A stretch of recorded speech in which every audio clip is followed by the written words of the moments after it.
क्या होता है जब मोहब्बत अधूरी रह जाती है और फिर एक दिन वो मोहब्बत दोबारा आपकी जिंदगी में लौटती है, एक ऐसे राज के साथ जो सब कुछ बदल सकता है।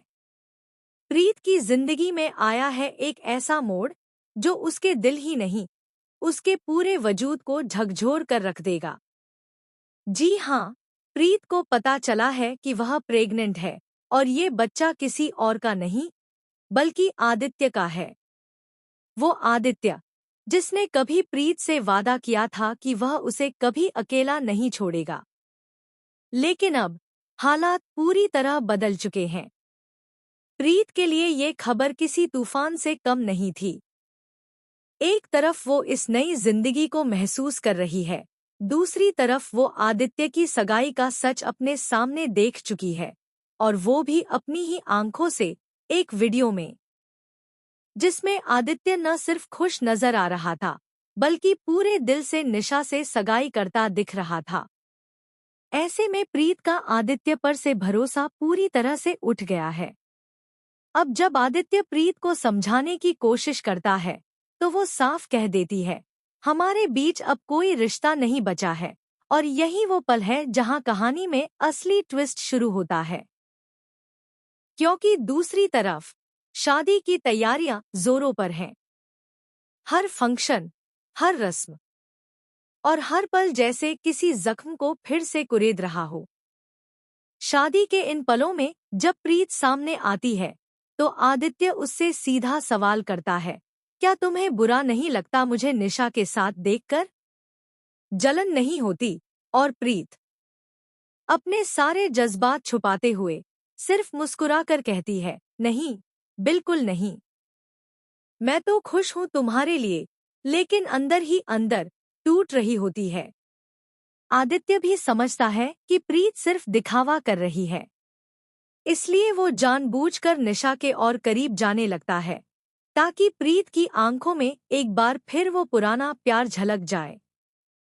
लेकिन इस बीच एक और बड़ा खिलाड़ी है जो सब कुछ अपने तरीके से मोड़ना चाहती है, नीति।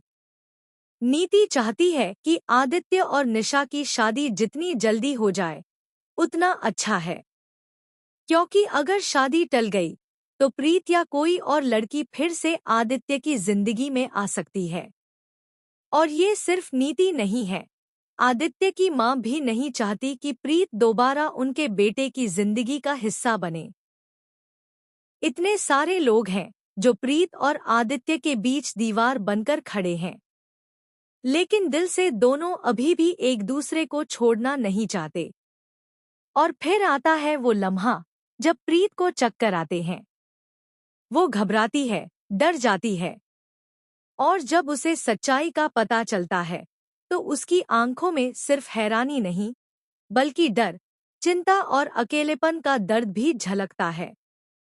प्रीत प्रेग्नेंट है और ये बच्चा आदित्य का है, लेकिन अब समाज, परिवार और यहाँ तक कि कुछ करीबी लोग भी उस पर सवाल उठाने लगते हैं। कहते हैं, ये आदित्य का बच्चा नहीं हो सकता, वो झूठ बोल रही है। प्रीत के लिए ये सब सहना आसान नहीं है, लेकिन अब बात सिर्फ उसकी नहीं, उसके बच्चे की भी है। सवाल ये है कि क्या वो अपने बच्चे के लिए आदित्य की जिंदगी में दोबारा कदम रखेगी? क्या वो अपने प्यार के लिए, अपने हक के लिए लड़ाई लड़ेगी? और आदित्य, उसने एक बार फिर वादा किया है कि वह प्रीत का साथ नहीं छोड़ेगा। लेकिन क्या ये वादा अब भी मायने रखता है जब चारों तरफ से साजिशें, झूठ और गलतफहमियां उनका रिश्ता तोड़ने पर तुली हैं? क्या आप चाहते हैं कि प्रीत और आदित्य फिर से एक हो जाएं? क्या उन्हें उनका अधूरा प्यार मुकम्मल मिलना चाहिए? हमें कमेंट में जरूर बताएं। अगर आप भी इस भावनात्मक सफर में